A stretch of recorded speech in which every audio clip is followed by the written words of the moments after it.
Hey, welcome to Ed, a podcast about the teaching life. This is Conversation 71, and I'm your host, Shane Lawrence. Ed is a proud member of the Alberta Podcast Network powered by ATB. And a word before we start, this is actually Conversation 71 Part 1.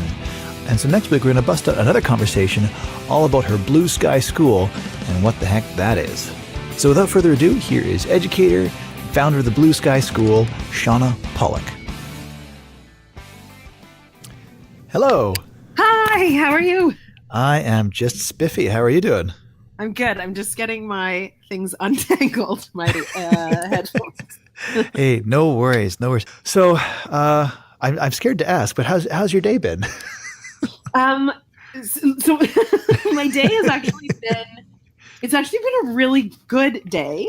Mm-hmm. I took a bunch of my learners. So we have 20 learners in the whole school. Ooh. And I took 8 of them today on a field trip. And we went for the morning to the Teachers College here in Ottawa at the University of Ottawa. Okay. And they presented for a Bachelor of Education class.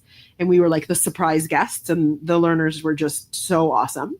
Uh-huh. And then for the afternoon, we have a membership at this co-working space here in Ottawa. Okay. And we went and worked out of that. So it's all folks that work in social enterprise.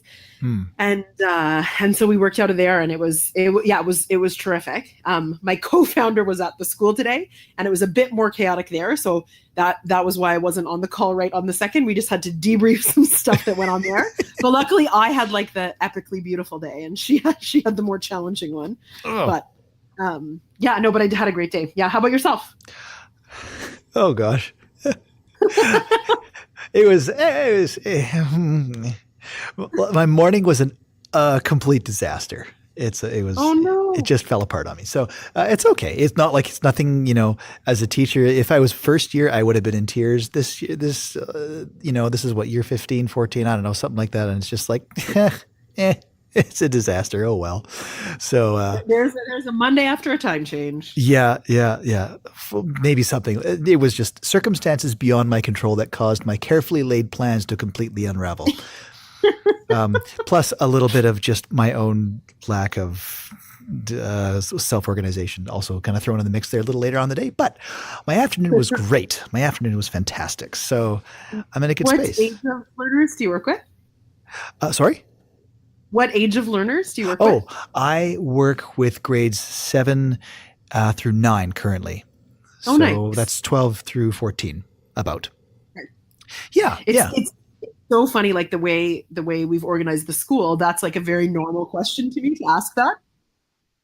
And really, most people would say, like, what grades do you teach? So that's.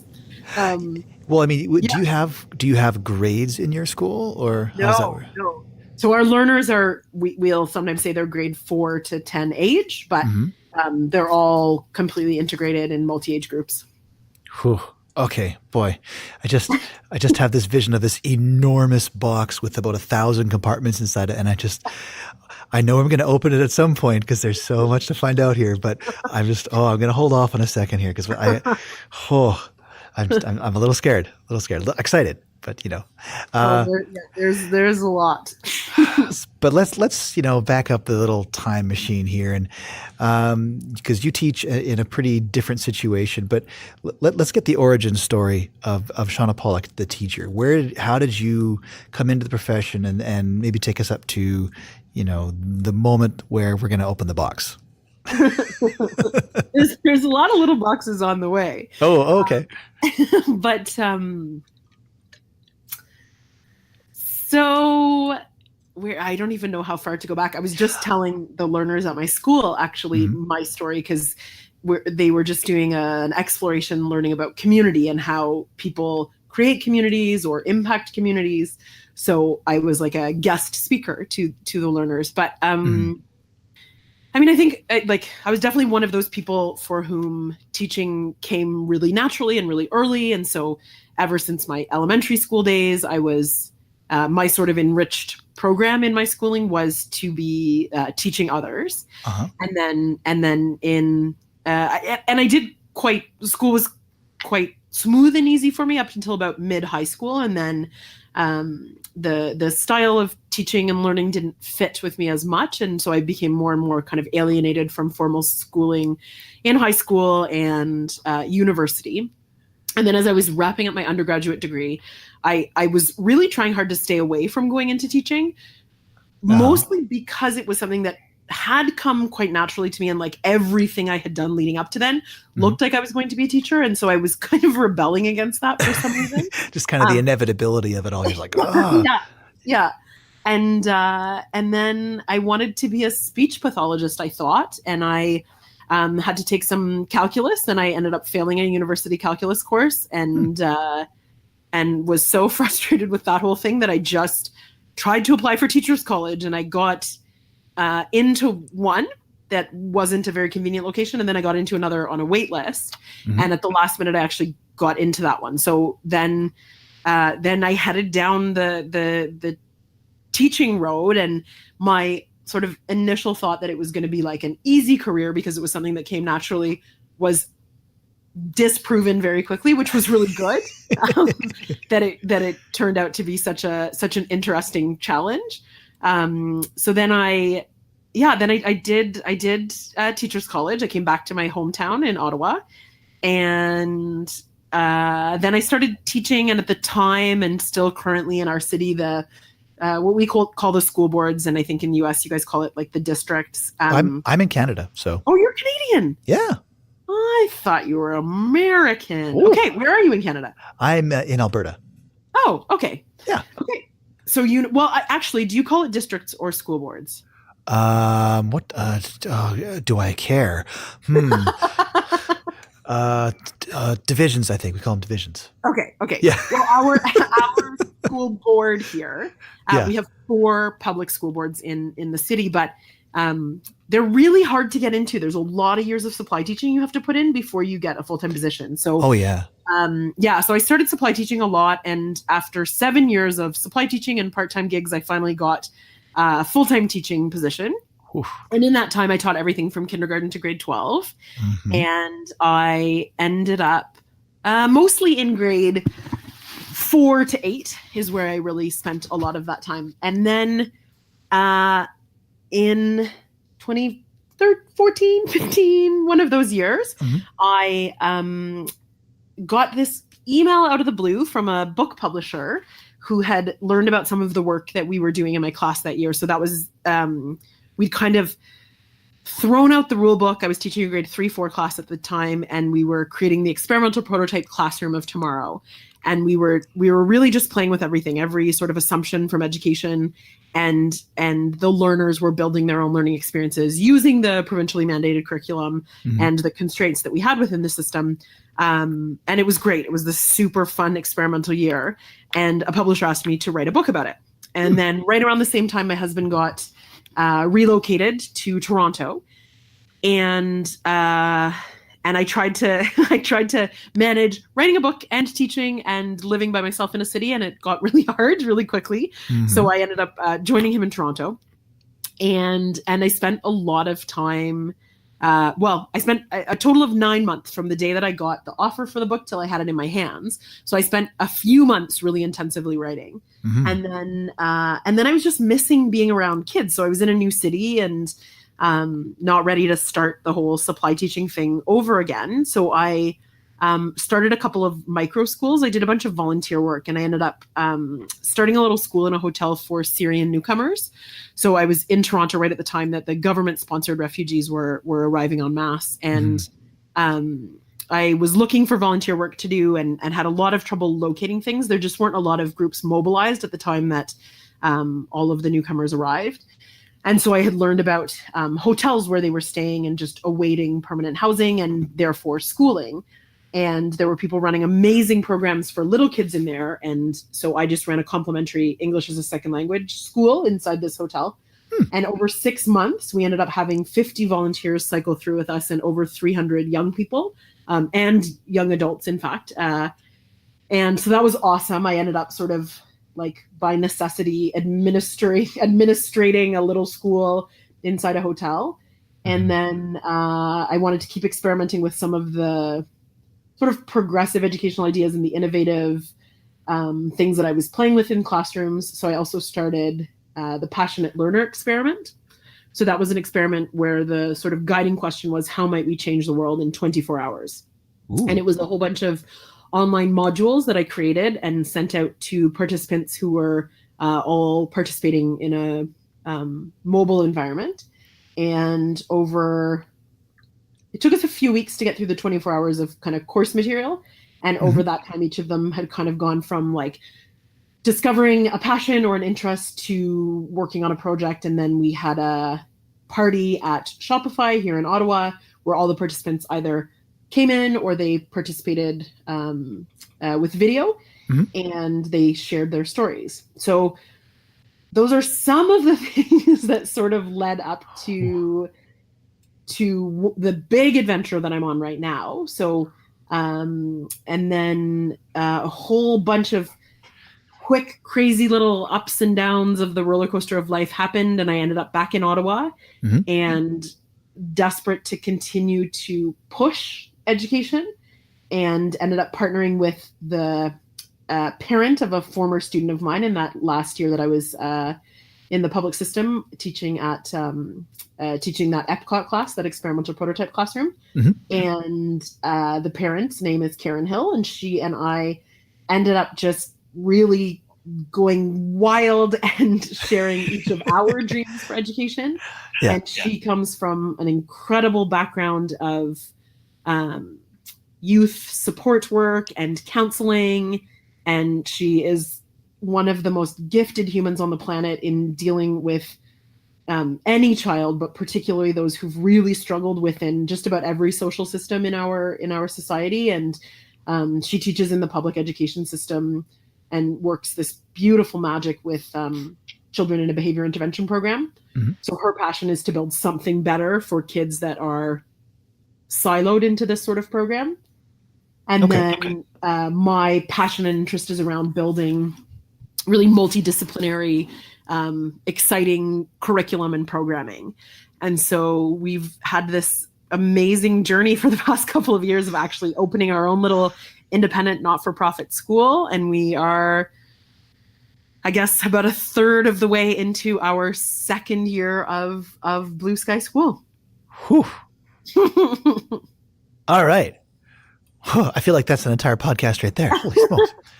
And I also, and in that too, I went to, and I taught in Africa for several months. Oh, goodness. I've had all kinds of amazing adventures, but. All right. Yeah. Well, like I said, big box, lots of compartments. So way back when, I don't know, about 10 minutes ago, one thing you said that kind of caught my ear, my attention, you talked about starting to feel alienated by the education system around, you said around high school and then into college years. That really fascinates me, the idea of, something that's, designed to really prepare you for the world and, this great big thing that's education. And so many people do feel alienated. And boy, it's weird how many people I've talked to who feel alienated and then decide they're going to be a teacher. So, I mean, how would you describe your attitude when it comes to alienation? Was it like I'm going to fix this, sort of a punk rock kind of thing? Or what was that like for you? What was alienated? I wish it was. That's a lot cooler than what happened for me. I was like over it. I was like so over being told what I should know, being tested on things that I didn't care about, that I didn't see any relevance in. So you felt like you kind of see through everything. Yeah. I was like really involved in student council and teams and clubs up until like grade 10. So I ran all of the leadership club stuff at our school and ran things outside of school with that, did a lot of volunteer work. And yeah, I don't think I went to class very often in high school. I was just kind of over it. And I ended up like doing a super weird thing, which is at the time in the province, they had OAC, the like grade 13. Yeah. And so I was supposed to have gone to high school for 5 years, but right towards the end, I actually switched high schools for my final year, which I now see how wild a thing that is. Like I was really comfortable in one high school and I knew everything that was going on, and I switched to a different one. Yeah. Because I actually wanted to do co-op, and the school that I'd been attending up until then was not on a semestered program at that time. And I needed to be in a semestered program to do co-op. And the co-op that I wanted to do actually was returning to my elementary school and working with just the person who I don't know, could take the most credit for me ending up who I am. She was my teacher when I was in grade 1, 2, and 3. Her name's Judith George Landals, and she's just like, I don't know, one of the best humans I've ever seen on this planet. But she was sort of winding down her career at that time that I was in high school. And so I had the opportunity to co-op in her class. And I also have much younger siblings. So 2 of my little brothers were in her class at that time. And so it was I just got really excited about that opportunity and ended up switching schools for it. And so I finished out my high school, barely even in this new high school that I switched to, and working co-op. And even still not entirely sure I wanted to teach, knowing that I wanted to work with people and wanted to work with kids, and then just kind of got shuffled on to university, thought that was the thing you sort of had to do, and like really did not go to class. I was not into that at all.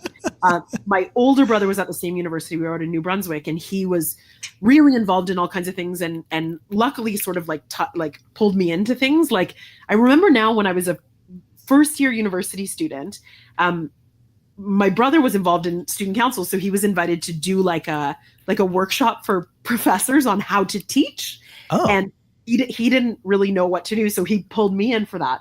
So I got to run this workshop for like dozens of profs. I wish I could find the materials that we did. But it was really about that alienation that I was feeling around, these are brilliant people, but I'm not learning anything from them.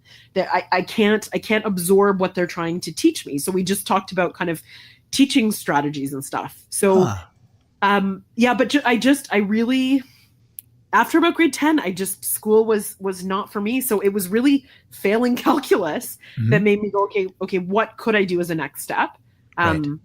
I think I worried if I started taking time off then, I just might take time off forever. Like I kind of, my husband always teases me that I have 2 speeds. Like I have this crazy, like 150% speed, and then I have this just complete hibernation speed. So I think I was motivated by a little bit of a fear that like, maybe I'll just go into hibernation forever.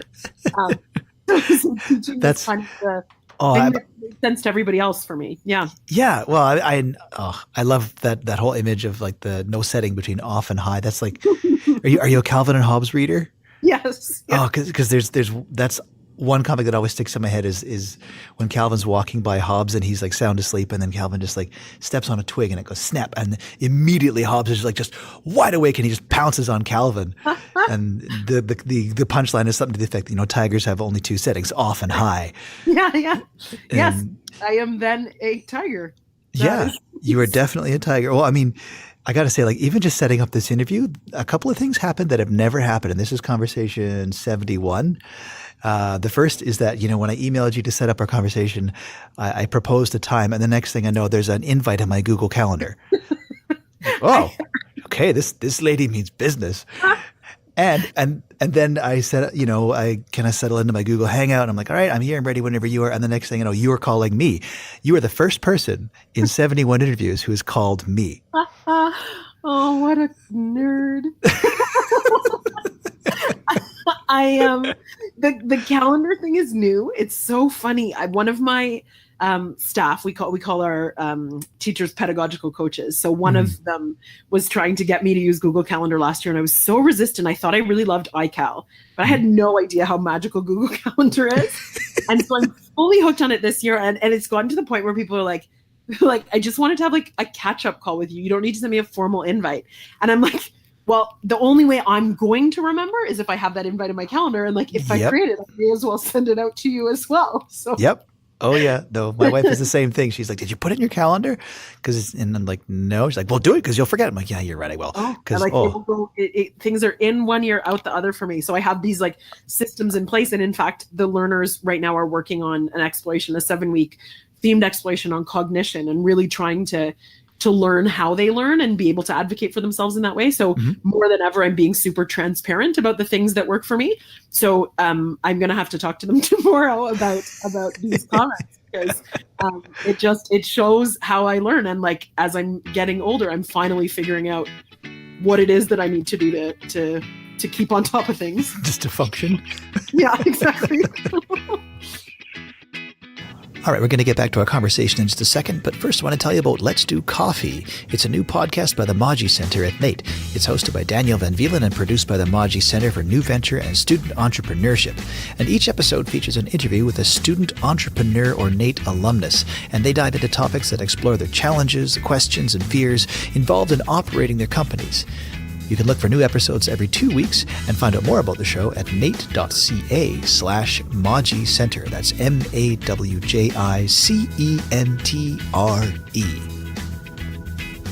All right, let's get back to the show. You definitely seem like very much like a go-getter, I think. Would you say you're more of an ideas person, or are you more like an execution person? So I want to say all of the above. Ooh. You can. I mean, I don't mean to. I presented it as a binary, which is obviously a fallacy. But yeah, I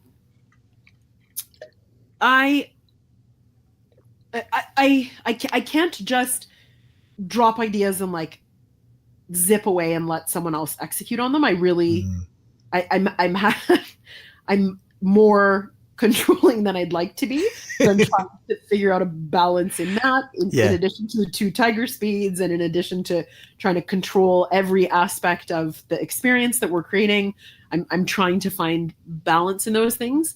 I mean, I've been very lucky to have a very, maybe not lucky also, to have a very busy brain. I don't find ideas hard to come by. In fact, I'm working with a learner right now who has a busy brain like mine, and they're struggling with it right now, just all of the ideas that come to them and wanting to express them all out loud or have them all written down. And I recall those feelings so clearly. Like I have dozens of notebooks just filled with chicken scratch of like ideas that I've had that I've been so worried that would slip out of my head. So the execution piece really helps me when I have an idea, because then I'm actually creating something rather than just thinking on it.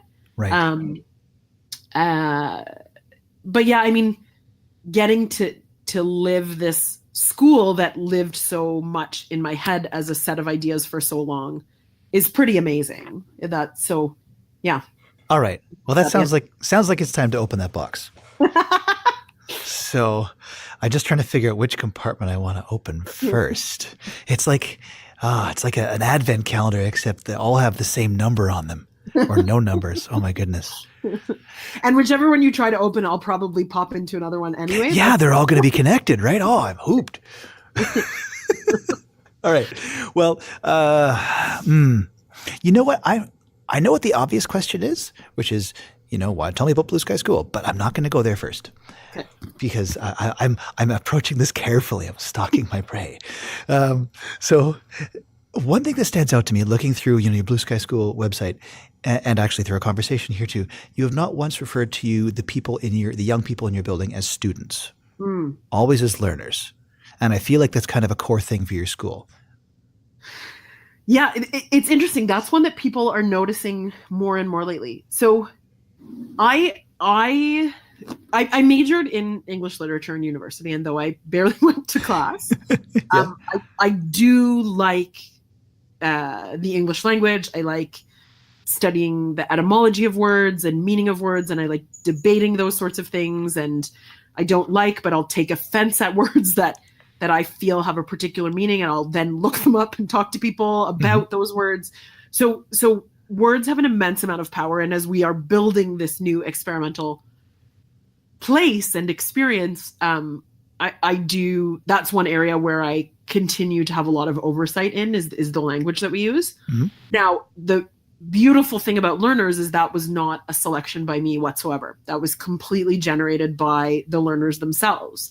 So I haven't really ever had a problem with the word students or kids or children or youth. And so all of those were being used fairly interchangeably last year in our first year of operations. I really like creating like an identity for a group of people. And so for years, my classes had names like the digital degus and the zombie squirrels and the gladiator snails, all, just the typical names, things that would come up from things we would do. And so I figured a name would come up for my learners last year, but I started out by calling them the pioneers because they were the first group going through the Blue Sky experience. And that actually stuck. So in general, I was referring to them as pioneers, but additionally, maybe kids, children, students, all of those things would come out.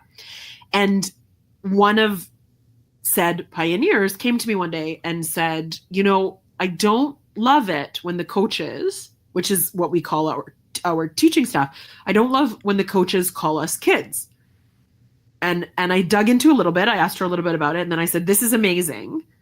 We have a house meeting every morning. So we meet all of the learners together for an hour every morning. I said, can you bring this up?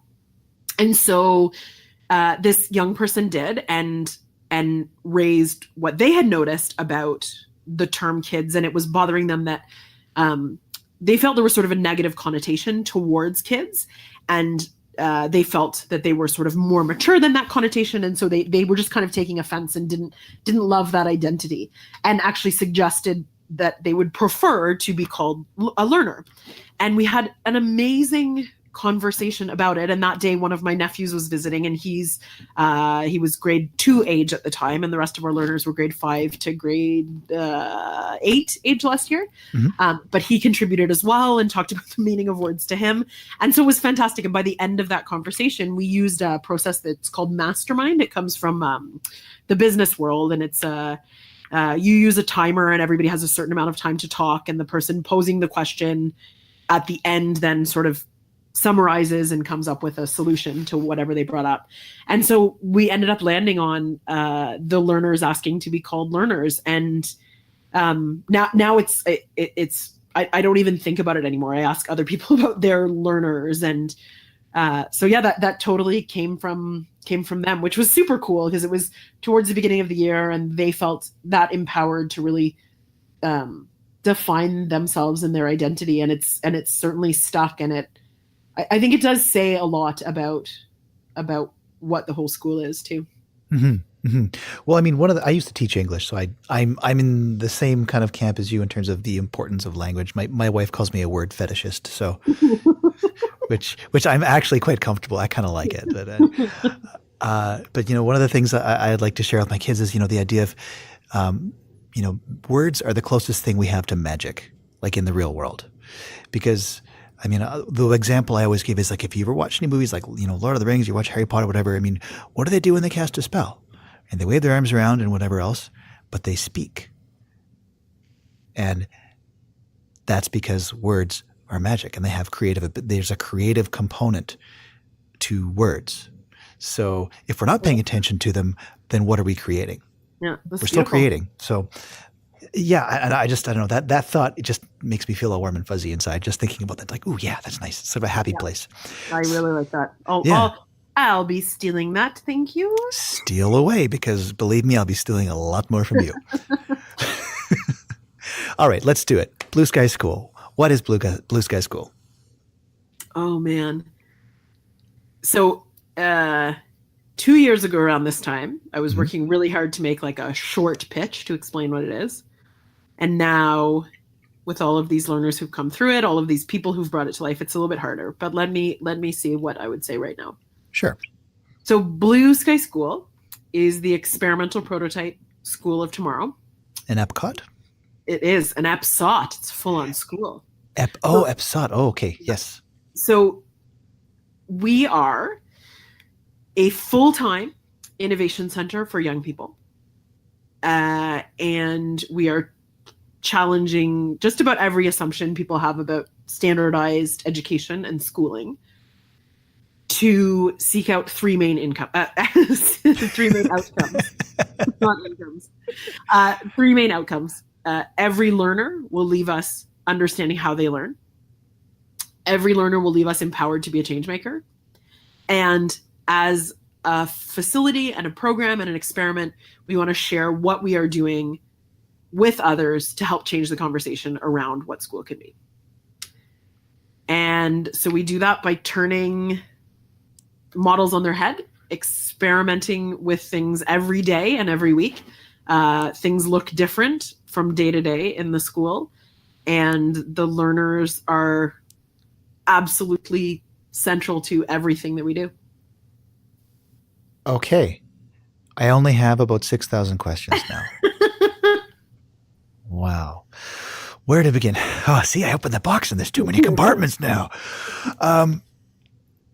Well, let me, so what is, maybe I can't, I don't even know if I can ask this, but you just got me spinning. Thanks a lot. What does a day look like at Blue Sky School? If we're going to, we have a lot of structures in place. Mm-hmm. This is another one of those things that people assume is kind of a binary, but is actually a continuum, is this structure piece. It's one of those things that I take offense to, in fact, when people say, oh, it's not a structured place. It's just not a familiar structure to most, but we have our own rituals and routines that make it a comfortable space for learners and mm-hmm. everyone. So a typical day, I'll just go right from the beginning of the day. So mm-hmm. we have a flexible arrival time, anywhere from 7:30 in the morning until 9:15 in the morning. And that means families can drop off their child in whatever time that works for them.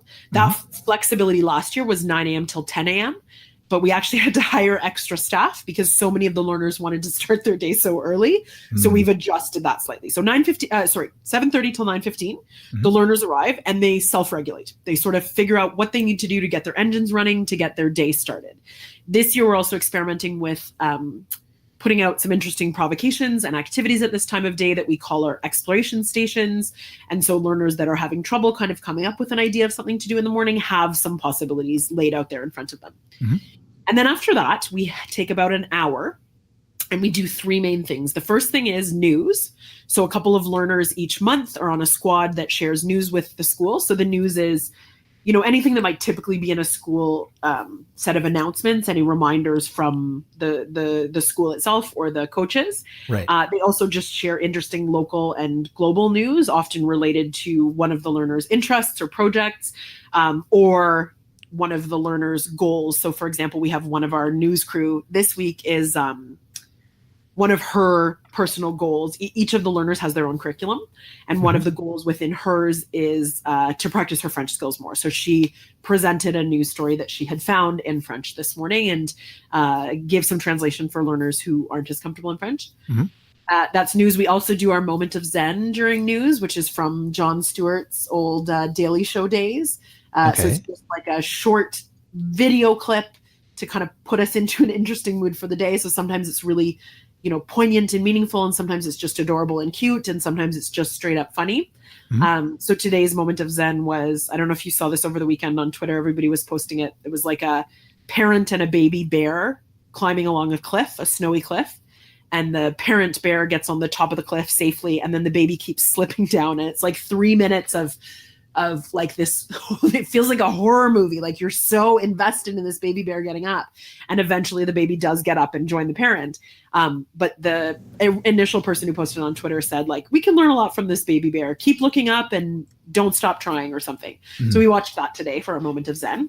Awesome. And then in this same morning chunk, the learners then join their housemates. So last year we had one house, that was the pioneers with me. And this year we have two pedagogical coaches and mm-hmm. two houses of learners that are each 10 to 11 learners each, multi-age groups. Okay. And they meet for half an hour to 45 minutes just to talk as a house about whatever's going on. So this is an opportunity where they might do something like a mastermind, like I talked about before. We use another process called a huddle, which is just a rapid fire whip around the circle, answering a couple of questions. How are you, or what's your good news? What are you working on? What do you need help with? Mhm. They also might do some sort of teacher-directed type of lesson in here if there's something that everybody needs to hear. Other learners might bring up issues that they want to talk about. Today, we launched this new accountability buddies system where the learners are in duos, trios, or quads, and they will be checking in with each other on how they're doing on their daily progress in their goals. And then after the house meeting, we gather again and we do a brain boost. So we're experimenting with all different kinds of things to get our blood flowing through our brains. And especially with our exploration on cognition right now, this is crucially important. So we'll dance, we'll play a game, we're doing some jazzercise recently. Which I brought up as like a bit of a threat. I was like, if you guys don't want to do this cool dance, I'm going to make you do jazzercise. And they got really excited. And so now they're into this like 1982. Awesome. Are they bringing like their fluorescent leotards and stuff like this? That's the next step. Yeah. Introduce them to Jane Fonda, it'd be awesome. Oh, it's so funny. So that's like the first chunk of the morning. And then we go into what we call flow time. So that's, that philosophy of being so engaged in something that you lose track of time. And so we want to give the learners an opportunity to do that and not sort of like the 1 hour genius hour or Friday free time at the end of the week. So from 11:15 till 2:30, it's flow time. And so in that time, coaches schedule workshops for learners either in small groups or larger groups based on maybe the exploration we're studying. So we have lots of cognition workshops or individual goals of learners or things that overlap or special projects learners are working on. And so we try to keep those workshops immediately after Brain Boost and immediately before our sort of wrap up time of the day, which we call clean team. And then the learners have a good chunk of independent work time where they also get one-on-one coaching from our coaching staff or mentoring workshops we have dozens of mentors that come in and work with the learners or meet with them via Skype. They also have things like book clubs. So they're doing a lot of scheduling in that time too.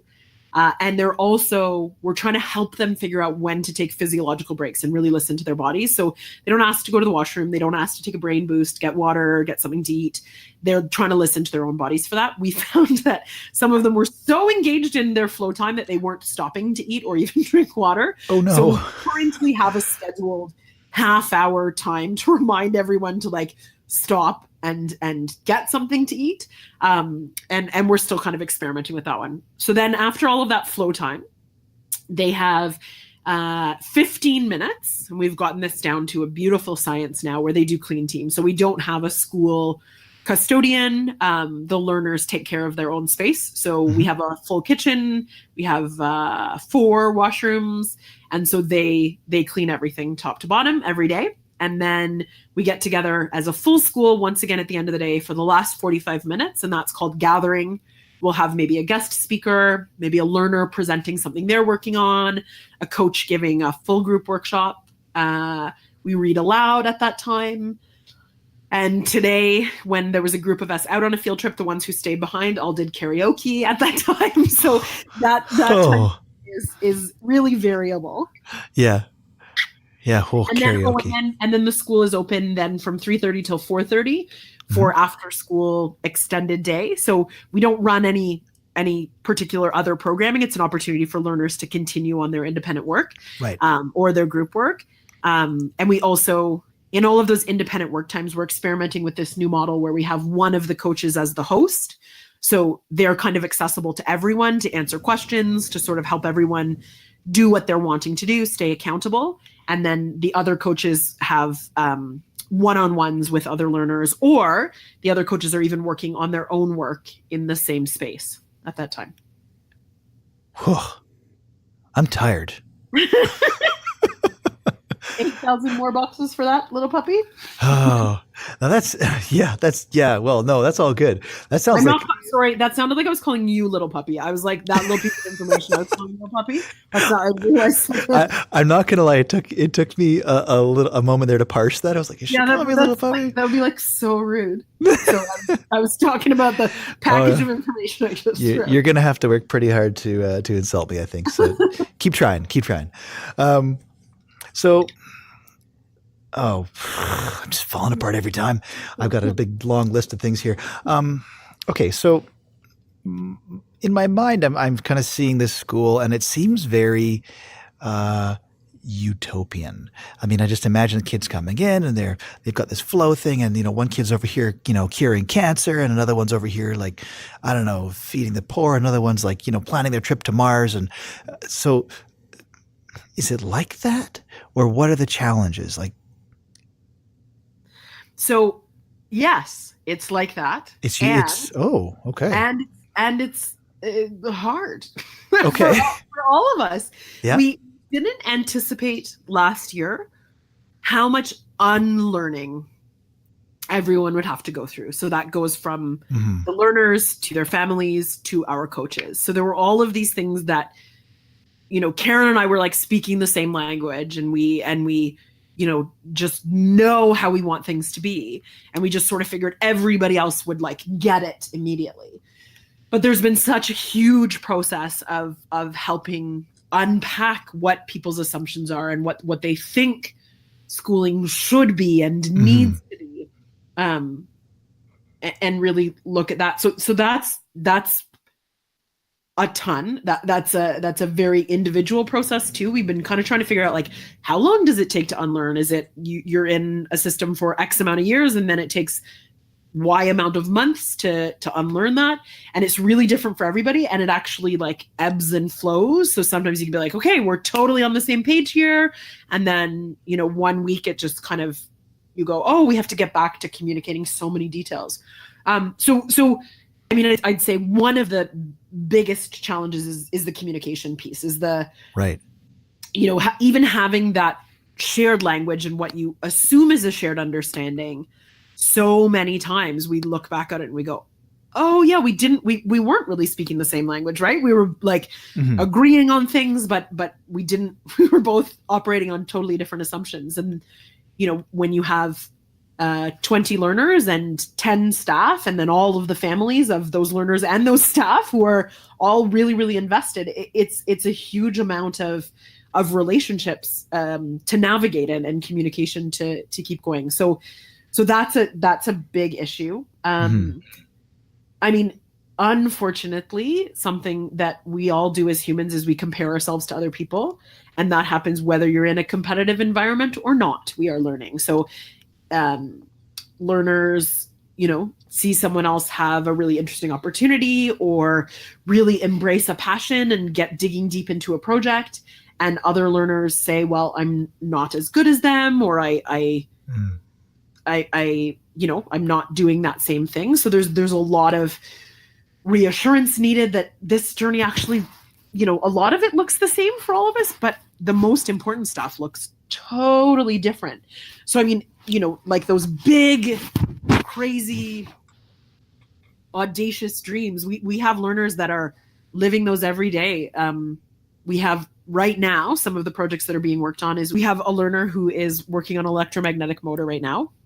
His comprehension and understanding of this idea is far beyond my own. And so we've hooked him up with mentors, including master's level student at the university in engineering. And she has encouraged him to patent his idea because apparently it's so amazing. So now he's researching how to raise the $6,000 to get this patent.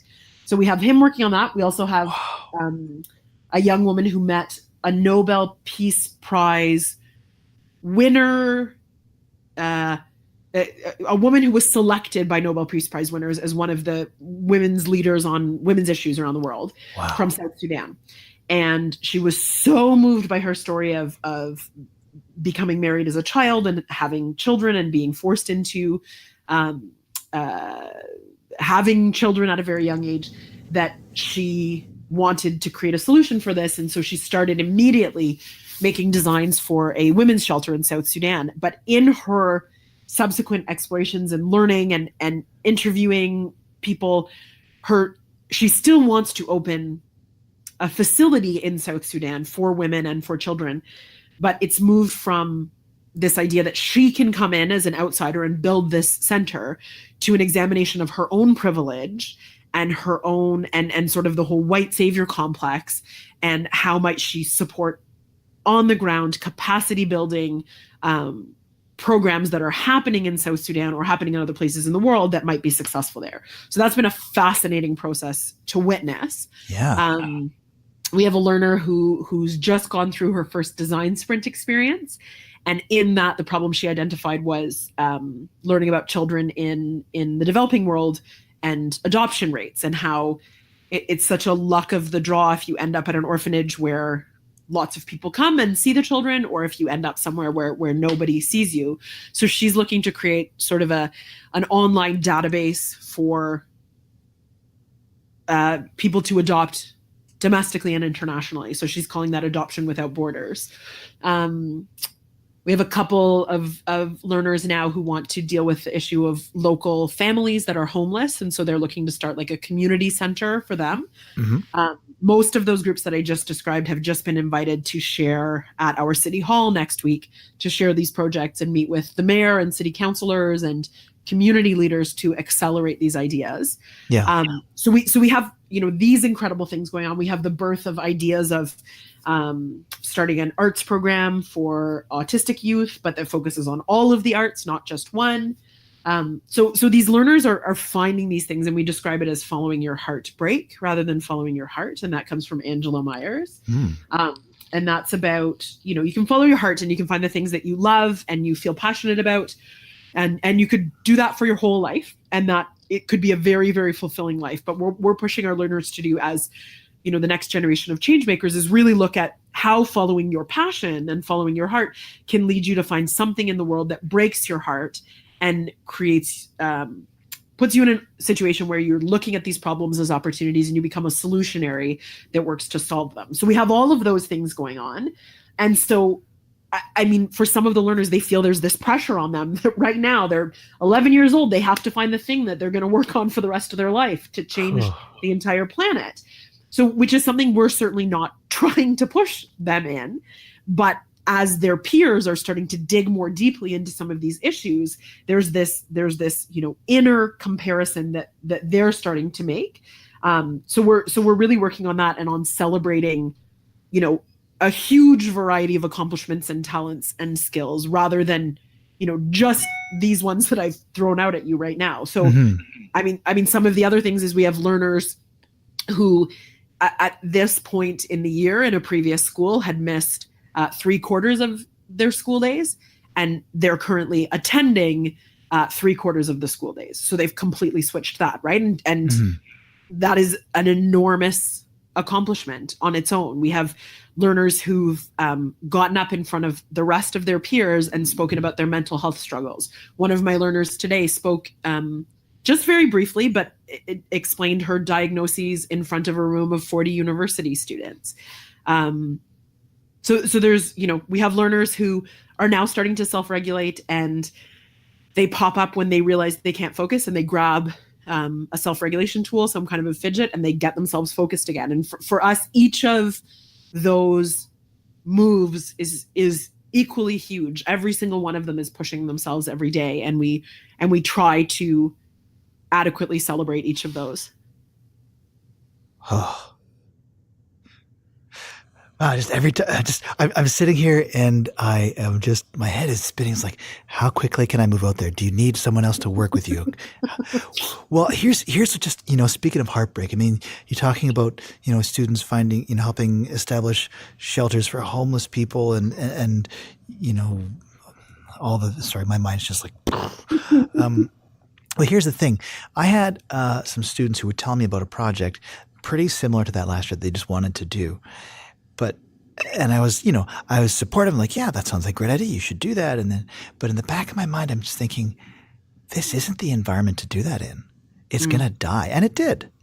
And that's a terrible thing to be thinking as a teacher. I should be, yeah, girl, you can do it. And I mean, externally, yes, I'm supporting them and saying these things, but it's on the inside, I'm like, we're not built for that. Like the public education system is not built for what you're doing. Yeah. I mean, for my first instinct was like, well, how do you do this? And I'm like, well, it sounds to me like you've built a place where this is just what happens. Yeah, exactly. But we're not content with that, right? Like, we do have this amazing facility and we have these amazing opportunities for this small group of learners. I mean, we don't ever want to grow beyond about 100 learners. We'd like 8 houses, and that's sort of the max size of a blue sky school. And then we open a second facility or whatever. But we want to help folks in the traditional education system to use these ideas and bring these things to life. So, and we haven't figured out exactly how to do that. We welcome people in to come see what we're doing. The learners have a podcast that they talk about and share these ideas openly. We want people to try them, and we want to see, I mean, what we would love to see is that we are this prototype and we become the new model. We love the Buckminster Fuller quote that the only way to change a system is to go outside of it and create a new one to make the existing system obsolete. And so we're trying to create this new model that people would go, oh yeah, we could fit this into our constraints, right? But we don't entirely know how to do that yet. But we do get really excited. We see a lot of people using bits and pieces of what we're doing and feeling a bit more empowered within their classrooms when they're feeling maybe a bit constrained by the limitations that exist. Mm-hmm. Yeah. Sorry, I heard your phone. Did your phone buzz? You got to go, or? No, it's all good. Sorry. No worries. It's all good. Well, Shauna, I mean, like I said, I'm looking down my list here. I'm thinking, man, we could talk for at least another hour, I think. Or I could pick your brain for another hour. I don't know if you could talk for another hour. I don't run out of talking too quick. Tiger speed, right? Yeah. But I know I have got some kids at home who really want to probably see their dad, at least for a little bit. So, but let's end on this whole podcast thing. You say students have a podcast. Yes. So how does that work? Yeah, we haven't actually relaunched it yet this year, but we're working with Voice Ed Radio, which is I have heard of them. Yep. Yes, by Stephen Hurley. And so the learners, their podcast is called Out of the Blue. And I think we did about a dozen, maybe more episodes last year. They're all linked on our website, which is blueskyschool.ca. And we will be relaunching very shortly with our theme song as recorded by our learners, which I'm so excited about. Wow. Classic. It's a theme song from a classic Disney attraction, but they have re-recorded it and it's absolutely gorgeous. So we'll be relaunching soon, I would say safely by the new year. Awesome. Well, I'm looking forward to that. And knowing there's a backlog of episodes that I can listen to, I will certainly avail myself of that. And yeah, there's the Disney thing. I didn't even touch on that, but can we line up like a part 2 here? I would be very happy to. Absolutely. Shauna, you're awesome. I appreciate your tiger speed. Thank you. All right. Well, then let's call this, here endeth the first part, or part the first. So if people want to learn more about Blue Sky School, if people want to sit at the feet of Shauna Pollock in any way, how can they do that? So the easiest place to go is just our website. It is currently designed and maintained by yours truly, and I am not a pro in web design. It's certainly very text heavy, and I need to look into reducing that, but I am a words guy, so that's how it looks right now. Yep. But it's blueskyschool.ca. And pretty well everything is linked through there. The podcast, the school blog, my personal blog, our school Twitter. And if you email, if you send a message through that website, that right now goes directly to me. So if anyone wants to get in touch directly, that is the easiest way to do it. Absolutely. And then I can attest to the speed of your responses and the efficacy thereof. And now everybody that's like, Shauna cancels meetings on me is going to be like, well, all I have to do is offer her a podcast. That's right. She'll show up. All right. Well, I appreciate you showing up certainly for our show today. I really, this has been so, man, every now and then I listen to one of these episodes. I'm just like, I got to get out of here. I got to change things. I got to quit my job and go somewhere else and do some amazing stuff. This is so cool. I mean, and I didn't get into hearing your stories at all. I'm sure you are doing amazing stuff where you are, and I would love to hear all about that too. Well, give me some time to steal some of your ideas and get them, get the wheels on the road here, and then I'll talk to you in a little bit about that. And I tell you, my morning, It was not a blue sky morning, I'll tell you that. Oh, I have lots of not blue sky mornings in my life too. It's all good. Yeah. All right. Well, Shauna, thank you so much for joining me for part 1.